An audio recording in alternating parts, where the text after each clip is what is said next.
islaan tuugsa jirtay qisadaas cajabta badan dhageysta waxaan arkay islaan tuugsan jirtay iyo dadka quraanka yaqaana diinta ilaahay uu baray laakiin sida ay ilaahay agtiisa qiimaha uga leedahay aynan sida agtiisa qiimaha uga lahayn culummo isku shabahdaan arkay xagay isaga shabaheen u fiirsada akhwatal kiraam islaantaani wiilay dhashay odageena waa ka dhintay subax kastay soo jarmaadi jirtay masaajid u dhawaa ayay iridiisa imaan jirtay kana tuugsan jirtay maalintii dambe waxa ku soo baxay imaamkii masaajidka kolkaasuu yiri wiil aad dhashay yaa masaajidka nugula dukan jiray inkastoonan baryahan u jeedinin hadiiba ilaahay dad ku shaqeeya ilaahay ku siiyay subhanahu wa ta'ala maxaad u tuugsanaysaa tuugsugu qofka mu'minka ah qiimihiisu haleeya qiimihiisu baabi'iya maxaad u tuugsanaysaa imaamkii masaajidka ayaa sidaa ku yiri kolkaasay waxay tiri walaalkeeyo imaamkii masjidkeeno odageygii waa dhintay muddo hore wiilkii aan isaga kaliya ilmaha ka dhalana muddo 8 bilood laga joogo ayuu iga safray oo meel xoogaa naga fog ayuu u safray xoogaa shilimaada ayuu iiga tagay shilimaadkeegan iska biilan jiray markay iga dhamaatana waxa dantu igu kaliftay inaan tuugsado ilaan ma dhiman karo oo meel cidla nafteeda kuma bixin karo xoog iyo tabar aan ku shaqaystana malihi sidaasay ku tiri markaasuu wuxuu ku yiri wiilkaaga hadduu safray oo shaqo iyo meelaha u raadsaday miyuunan lacag aad ku biilato miyuunan ku soo dirin mayay tiri ma soo diro bal intuu lacag ii soo diri lahaa bedelkeeda warqado kalar leh warqad kalar loo bil kastaba maaragtay markii bishu dhamaato yaa qola iiga keentaa derbiga iridiisana lagu dhajiyaa tiri warqadaas waxaan hayn igama soo gaaraan hadda warqadna ma beelanayay tiri wuxuu yiri balna wada oo gurigi igeybu yiri aan warqada soo arkay islaamtu islaam wax akhrida ama wax qorta ma aynan ahayn kolkaasuu soo raacay gurigii buu yimid gurigii markuu yimid 8 bilood wiilku maqnaa 8 warqadood ayaa guriga iridiisa ku dhagan 8 warqadood waxaan shiigay loo yaqaano way oo hadii alla ku roon yahay warqadan lacagta lagu qoro bangiga looga soo qaata lacagta way bil warqad 8 warqadood bil kasta markay dhamaato warqada soo dirahay $1 oo lacagaha ku qoran 8 warqadood ee maraya 8 diiba iridii ku dhagan yihiin waxa weeye maxaa ku guriga iridiisa ugu dhagan $8,000 ayaa guriga iridiisa ugu dhagan inay ka faa'iideysato maxaa u diiday aqoon la'aanta ayaa u diiday inay ka faa'iideysato markaas waxay yiraahdeen culimadu khayr Allah siiye qofkii ilaahay 114 uu baray oo inuu kalaamur rahmaan xambaarsan yahay wax weyn ilaahay uu siiyay aysan qalbigiisa ku jirinin islaanta $8,000 guriga ugu dhagan tahay subaxina tuugsi u jarmaadiisu la mid yahay inna lillahi wa inna ilayhi raaji'uun maxaa yeelay warqaba aqoon la'aanta haysata islaamtan daraadeed ayay $8,000 iyadoo guriga u taalo u tuugsanaysa wadaadkan 114 yaqaana oo waliba tajwiidka ku bartayna isagoo inta xambaarsan laakiin hadduu inta akhriyo oo ku cibaadeysto oo ilaahay ku baryo wax kasta oo adduunka ilaahay uu kaga rabay aakhiro inuu ilaahay ku siinayo hadduu san aaminsanayn isagoo inta haysto sida islaantaas oo kale saaka shaxaad tagaya isagoo beentay ya ma beentay ma soo runtay waa shaxaad tagaya marka waxay isaga mid noqdeen qof qani ah oo wixii uu ku deeqtoomi lahaa oo dhan ilaahay siiyay haddana subax kasta shaxaad u sii socda nin asaga ka liita wuxuu maartay islaha aan la arkinin وحيرو الدنيا قعنتيس أي كجرتو أيو محانكو يراهدا وشغتك يا إنو صور شحاضو إلهي سبحانه وتعالى نوع سنجام مجنجلشو وحى إلهينا أمر هيا سبحانه وتعالى نبي صلى الله عليه وسلم نعموينك إلهي ونسي أو قرآن كماشان لوغا شاكينيا وكمديها إنا نعموين أو إلهي نسي إنو يهي وأرقنو أو أن إلهي أغم هدعلنون وشكرنو يانا الأمر هيا كل كاسا إلهي وحوليه سبحانه وتعالى نعمة إلهي إذن سي هذا كشكرسان إلهي وإذن سيادين يا جل شأنه شكر مركة علماء وحي ليهين سدح غيبوض واي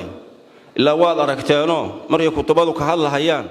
مركة دي ربط إلهي إنا تكون شكره عربك وإنا إلهي وما هد علسو قلبك أغن إلهي وما هد علسو حبناهنا إلهي ياد وما هد علسو وشكرسو سيداني إليه مركة يسوى خلاصيين وحي يراهدين مركة ربطه إنا أفك إلهي وما هد علسو وإنا هدي الله كورون يهي نعمة إلهي وكو قلي إنا شاكته عافماتك إله بائسيي إيمانك إله بائسيي حولها إله بائسيي سلانمة إله بائسيي عرورت إله بائسيي دينت إله نعمة إلهي كسية كشاكي وأما بنعمة ربك فحدث واذكروا نعمة الله التي أنعم عليكم ما أركيسا نعمة إلهي وإذن سيئي أفكا كشاقة شكري كواد واكاس شكري اللبات وحاويه ومتك قلبي قاء ربط النعم بالمنعم ولما متك أقوم مهم سنة وحديثك الله عبرنا الاعتراف بالنعم الله إن الإلهي سبحانه وتعالى نعمة أوكسيي وأن لسوك هو بكرين نعمت إلهي وكسيون لسوك هو بكرين إن قلبك كاعترافته أو كأقلاته عدة كليه كون نعميسي إن الله تعالى سبحانه وتعالى سيد النبي عليه الصلاة والسلام قفكي مركو وابريستو إيا مركي أو قلبيستو لباداس حلي أذكارتان آتك أو قابان أخرية قلب صبحي هدو أخريو فقد أدى شكر يومه ما لنتا شكر يقولها واقتي هدو قلب كي أخريانا فقد أدى شكر ليلته هبين كيسي شكر اللي قربي أيو قتي محيتها مركا أذكارتاني ومد الله ربه أفكنا كشاق لكن اعتراف قلبي يمد الله ربه اللهم ما أصبح بي من نعمة أو بأحد من خلقك فمنك وحدك لا شريك لك فلك الحمد ولك الشكر فيري لفظك الله آخرين يكلي معهني الفادانا وحي حنبارسنتهاي قفك إنه قلبك يسا سيدا النعمة إنه قلبك كاعترافه كأقلاده ووحوي وحوليه هدو صبح يجوغو ساكي وحي إيوا بريستي أو نعمة أما الدوما هذا دن مخلوقات هذا دن نعمة أي هيستان ساكي هذي قلبتها أنا قلبت النعمة الدوما هذا دن يا مخلوقات هذا دن إلهي أي هيستان نعمتها شو دمي هذا أفكر كلي أنا قلبي قاعد مالك لكم ما كان أفكر كلي كده هذا معها نعمت كون كان لغوها يستور دن إلهي فمنك حقاقي كتمد وحدك أديك كليقا بي حقاقي كتمد لا شريك لك مركز بحين سنة عيد كلا كوغو كالميسي أو مارتي كلا بحسي مجرتو عيد كلا قوني وحب حسينا أو نعمتاس لو كلنا مجرتو كاليقا با بحسي هدي مركز كون كان نعمت لغوها يستور دن أدوغو بحسي والإسكالي هذا فلك الحمد مهدد أديقا إسكالي ولك الشكر شكر علمتي دانا إلهي أديقا إسكالي انت قلبك أفكا كتير هذا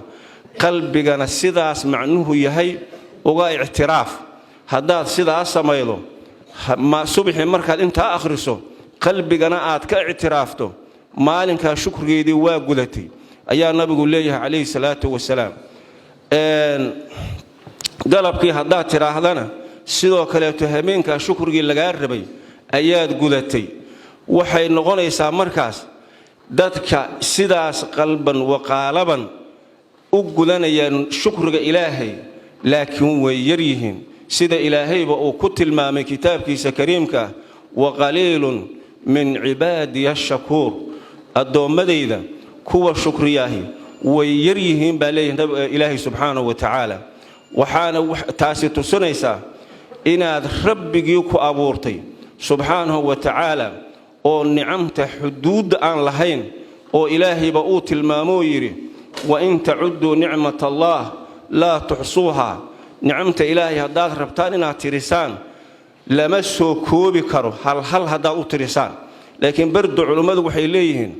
haddii dawaabid loo sameeyo hal aan loo tirin haddii hal loo tiriyo lama koobi karo laakiin haddii dawaabid loo sameeyo oo la soo koobo nicamta ilaahay saddex bay isugu soo aruuraysaa waa suurtagal bay leeyihiin saddex lagu soo koobo nicma diiniya nicma dunyawiya nicma ukhrawiya saddexdan in lagu soo koobaa suurtagal ay leeyihiin haddii marka nicamtaas nuucaasa shukrigeeda lagaa rabay dadka badankooda ilaahay wuxuu leeyahay ma shukrigii ma aynan gudanin ayaa ilaahay leeyahay dadka nuucaasana waxaa ka mid ah oo la leeyahay nicam waaweyn oo qaaliya baa ilaahay inta siiyey yaynan shukrigeedii gudanin waxaa ka mid ah kitaabkii ilaahay oo qaaliga ahaa qofkii ilaahay inta siiyey aan u haysanin nicmo weynba inuu haystaba shukrigaas bal inuu shukrigeedii gutay iskaba dhaafe wuxuuba sameeyaba waxa la yiraahdo inkiraad ayuuba sameynaya aadana Allahu minhu Allah naga nabadgalsho waana khatar oo waxa weeye nicmada ilaahay oo la inkiray waxa ku halaagsamay dad naga horeeyay odagii qaaruun ahaa kamid ahaa sidaad ogtihiin oo kitaabka ilaahay uu sheegayo qaaruun ilaahay wuxuu siiyey xoolo aad farihi uga batay oo bakhaaradiisa furayaasha lagu xiro jamaaca fara badan oo waliba xoog leh inay qaadaan mooyaane qof yallaba aynan qaadi karin kolkaas waxa la yiri war nicmadan ilaahay uu ku siiyey wa ahsin kama ahsana Allahu ilayk sida ilaahay kuugu ihsaan falay uga ihsaan fal nicmadan ilaahay uu ku siiyey markaasay inuu amarkaas qaato waan samo nicmada ilaahay uu siiyey oo ka shukri celiyo meeshii laga rabay ayuu wuxuu yiri قال إنما أوتيته عندي قال إنما أوتيته على علم عندي أنا قاعد وحير حولها شقيستي كسبضي تبعضي عيد المارت إسيسنا ما تشرتوبير وما إنكربا نعمة إلهي سبحانه وتعالى مع مركا قبصدي فخسفنا به وبداره الأرض السجا يحوله سي يوحي أول هاي وردن دولك للجوي إلى يوم القيامة يودولكو كسكس وسيد فيها oo hoos ugu sii socda nicmada ilaahay oo la inkiro dibkaasa ka imaan kara iyo wax lamida waxa weeye ikhwatal kiram waxaan ku soo gabangameynaya maanta qof muslimaho ahlu iimaana oo oranaya hadii alla ku roon yahay kitaabkii ilaahay oo aktharu shay'in shay ilaahay uu baxsho ka ugu qaalisan ah iimaanka marka laga sabab gudbo qofkii ilaahay uu siiyey oo ilaahay uu xambaarsiiyey ilaahay subhanahu wa ta'ala adduunyadan qani igama dhigin qof kaliya iimaanihi ma dhigi karo laakiin mushkiladan haysataa waxay tahay wixii fahamkii aan ugu yar markaasaan sida islaantaas $8,000 guriga u taalo subaxii dawarsanaysa saasoo kalaan annaguna isagoo kitaabkii ilaahay qalbigeena xambaarsiiyey aan subax kasta iska dawarsanayna taa Allah naga baxshadaha Allah naga baxsho midaasoo kale mid la qaada kara ma ahan Allah naga baxsho waxaan iskula dardaarmayna bardo wax badan horayaan soo sheegnay wax la koobi kara ma aha tusaalayaalka qofka inta aaminay kitaabkan ilaahay ku dhaqmay ku amal falay akhristay ilaahay uu kulli baanay adduunyadiisi diintiisi aakhiradiisi إلهي وكل باني ودتك لمت كها وحبضان إلهي وحقد ديريسي وحلا سوكو ذكر تساليول كود معها وحنا واكسر شيئا بارك الله فيكم دردارن كان قدام بيا وحنا نغنيا أذو غنيئة كتابك إلهي وأشرف شيئنا إلهي قني كاغد دغاي سيده اسلام تاسو كلهتو سيده كون غوري او تالا لكن كعلم غلا ساسو كلا يانن توكسن بارك الله فيكم ان كتابك إلهي اخرسنو ان كو عمل فلنو ان كو مارتياب إلهي كو توسلنو اسغا مارتن انفعيا او نغا بدنبا والسلام عليكم ورحمه الله وبركاته